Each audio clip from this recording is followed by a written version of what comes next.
जय हिंद। आज के इस वीडियो में हम बात करेंगे इंडिया और चाइना के बॉर्डर डिस्प्यूट की। ये जो बॉर्डर डिस्प्यूट है हालांकि पिछले 1 साल से चल रहा है और पिछले साल जून 2020 में हमारे 20 जवान वहां पे शहीद भी हो गए थे। और आप लोग सोच सकते हैं ये बॉर्डर डिस्प्यूट जो इंडिया चाइना का बॉर्डर है वहां पे एक संधि है या ट्रीटी है जहां पे गोली चलाने की अनुमति नहीं थी, उसके बाद 20 जवानों का शहीद होना ये कितनी बड़ी बात हो सकती है। बिना गोली चलाए हमारे 20 जवान शहीद हो गए। ये सब बातें गुजर गई थी और अभी 2021 में मार्च में लगभग मार्च अप्रैल में राजनाथ सिंह जो हमारे रक्षा मंत्री ने संसद में बयान दिया था कि वहां पे चाइना के साथ बातचीत हो गई है और दोनों ही सेनाएं क्या हो रही हैं वहां से डिसएंगेजमेंट करने का प्रोसेस स्टार्ट हो गया है।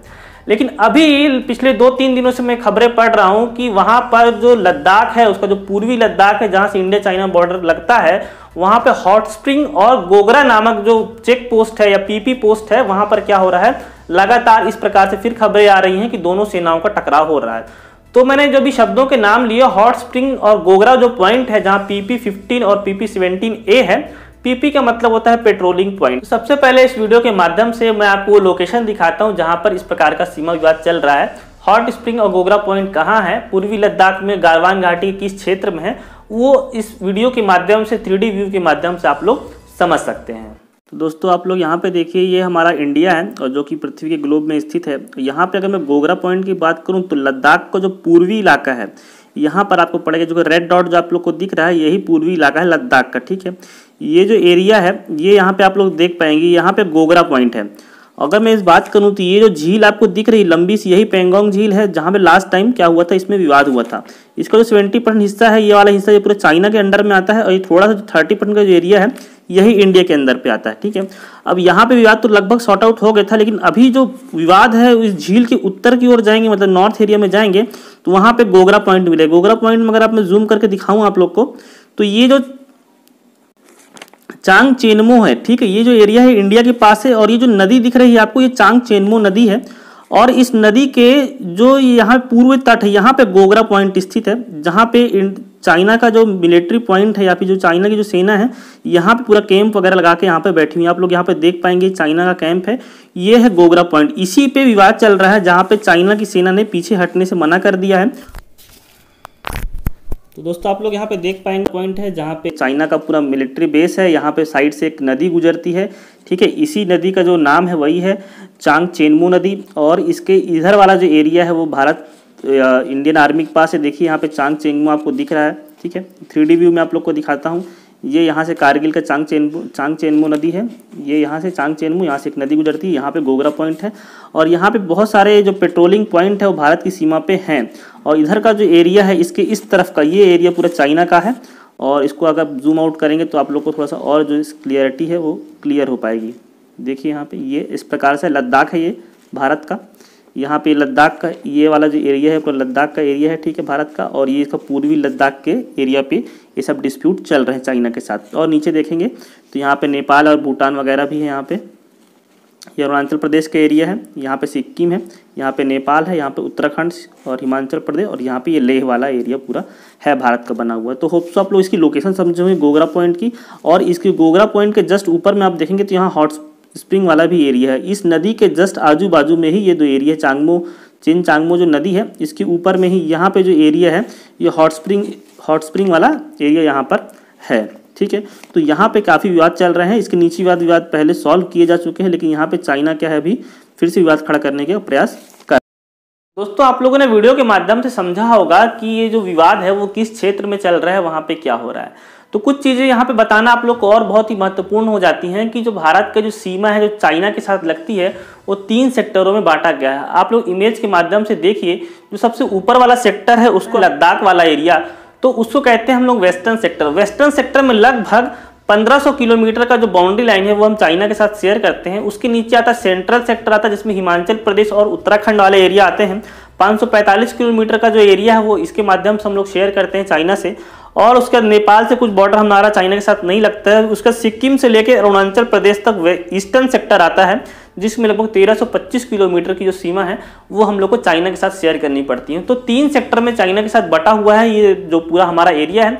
और यहाँ पे जो डिस्प्यूट है वो वेस्टर्न सेक्टर में चल रहा है, ऊपर में लद्दाख वाले एरिया में। अभी वाला जो एरिया है जहाँ पे डिस्प्यूट चल रहा है वो PP-15 और PP-17A है, जहाँ पे चाइना की सेना आकर के जमा हो गई है, इकट्ठी है, वहाँ पे बख्तरबंद गाड़ियों के साथ वहाँ पे तैनात हो गई है और उन्होंने हटने से मना कर दिया है साफ साफ। और साथ में ये भी एक बात कह दी है कि भारत को पिछले समझौते में जो चीजें प्राप्त हुई हैं भारत उसी में खुश रहे। मतलब जो गालवान वाली घाटी जो एरिया था जहां पे हमारी सेना हायर पोस्ट लेकर के बैठ गई थी, वहां जो ब्लैक माउंटेन था, काला पर्वत था, वहां पे भारत की सेना थी और इसी कारण क्या चाइना ने इस डिसएंगेजमेंट प्रोसेस पे अपनी हामी जताई थी। लेकिन अभी वाला जो एरिया है वहां पे चाइना पहले से तैनात है और वहां पे सख्त लहजे में भारत को मना कर रहा है कि यहाँ से मैं नहीं हटने वाला हूँ। इसके बाद अगर मैं आगे बात करूं, ये जो PP जो पेट्रोलिंग पॉइंट होते हैं इसका निर्धारण कौन करता है? चाइना स्टडी ग्रुप इसका निर्धारण करता है और भारत की सीमा में लगभग 65 PP पॉइंट है और ये जो प्रोसेस है वो इंदिरा गांधी के समय से 1971 से ही चला आ रहा है। दोनों जो सेनाएं हैं वो PP पॉइंट है, मतलब पेट्रोलिंग पॉइंट पे आती हैं, पेट्रोलिंग करती है, वहां से लौट जाती थी। लेकिन अभी क्या है वो वहां पर बैठ गई है गोगरा पॉइंट पर। तो होप सो आप लोग इस वीडियो के माध्यम से पूरा विवाद समझ गए होंगे। और कुछ पुरानी बात करूं तो जब अटल बिहारी वाजपेयी जी का प्रधानमंत्री थे और जो उनका टाइम था उसके रक्षा मंत्री थे जॉर्ज फर्नांडिस, उन्होंने एक बात बार बार कही थी, जो रियल थ्रेट है इंडिया के लिए वो पाकिस्तान नहीं है, चाइना है। उस समय लोगों को ये बात थोड़ी समझ में नहीं आई थी, लेकिन अभी देखा जाए तो चाइना ही रियल थ्रेट है। पाकिस्तान तो कर्ज लेकर के और कर्ज पटाने में ही डूब के मर जाएगा, उसके बारे में तो कोई बात नहीं करनी है। लेकिन इस समय रियल थ्रेट चाइना है और चाइना जो है इसकी विस्तारवादी जो नीति है वो हर साल भारत को इसी प्रकार से परेशान करती रहेगी। इसके लिए भारत सरकार को सिर्फ सैन्य नेतृत्व नहीं, जो देश होते हैं, जो बाकी देश होते हैं वो डिजिटल माध्यम से, ट्रेड के माध्यम से, UNO में या बीजिंग में भी ओलंपिक होने वाले, ये सभी माध्यमों से सभी देश क्या होते हैं आपस में जुड़े रहते हैं। तो केवल सैन्य माध्यम में ही लड़ाई की जाए ये बिल्कुल भी जरूरी नहीं है।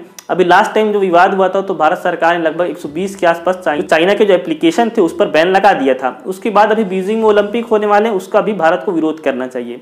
और यहाँ पे सबसे इंपॉर्टेंट बात है ये है कि चाइना एक स्टेबल कंट्री है अंदर से, क्योंकि वहाँ पे जो सरकार होती है वो लगातार, अभी शी जिनपिंग की जो सरकार है वो आमरण वहाँ पे राष्ट्रपति रहेंगे जब तक वो डेथ नहीं हो जाती उनकी, ठीक है। तो वहाँ पे जो आर्मी है चाइना की उसको भी हम लोग PLA आर्मी कहते हैं, मतलब वो जो आर्मी है वो चाइना कंट्री की नहीं है, वो शी जिनपिंग की आर्मी, ऐसा हम लोग कह सकते हैं।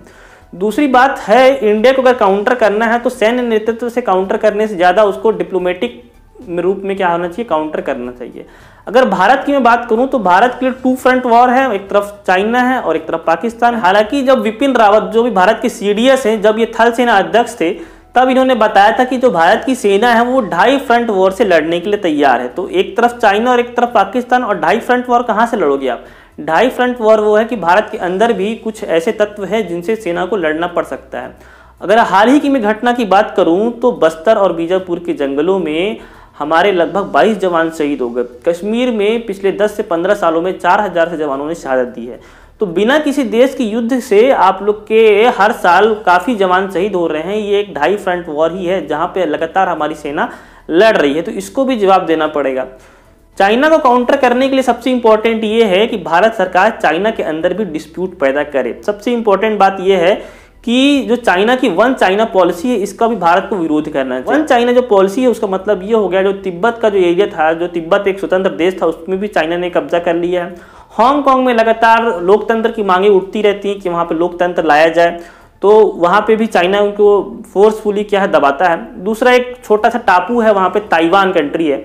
ताइवान कंट्री ने पहले अपने पासपोर्ट पे रिपब्लिक ऑफ चाइना लिखा करता था, लेकिन अब उसको हट गया है। ताइवान ने वहाँ पे मिसाइलें तैनात कर दी। एक छोटा सा देश जो है वो चीन से लड़ने के लिए तैयार हो गया है, तो इसके पीछे भी कुछ ना कुछ कारण होंगे। और दूसरी इंपॉर्टेंट बात यह है कि चाइना की जो बाउंड्रीज है वो बहुत सारे देशों के साथ लगती है, और जो साउथ चाइना सागर है वहाँ भी चाइना अपना आधिपत्य जमाता है। तो बहुत सारे देश जो है वो चाइना का विरोध करते रहे। पिछले कुछ समय पहले रूस के भी एक एरिया को चाइना ने अपना बता दिया था। तो इस प्रकार की जो नीति है, तो इसके लिए गवर्नमेंट को चाइना के अंदर क्या करना पड़ेगा, लोकतंत्र लाना पड़ेगा। लोकतंत्र से चाइना बहुत डरता है। चाइना ने आज तक कभी लोकतंत्र नहीं देखा है, डेमोक्रेटिक का एक सिंगल दिन भी उसने नहीं देखा है। चाइना ने अभी तक लोकतंत्र देखा ही नहीं। जब वहां भी अगले हर 5 साल में, हर 4 साल में, हर 3 साल में चुनाव होंगे, वहां पे इलेक्शन होगा, वहां पार्टियां चेंज होंगी। जब इस प्रकार के कार्यक्रम जब चाइना में होंगे तो वहां की आर्मी पे भी इसका प्रभाव जरूर पड़ेगा, क्योंकि आर्मी जो है वो उस देश की आर्मी है नहीं।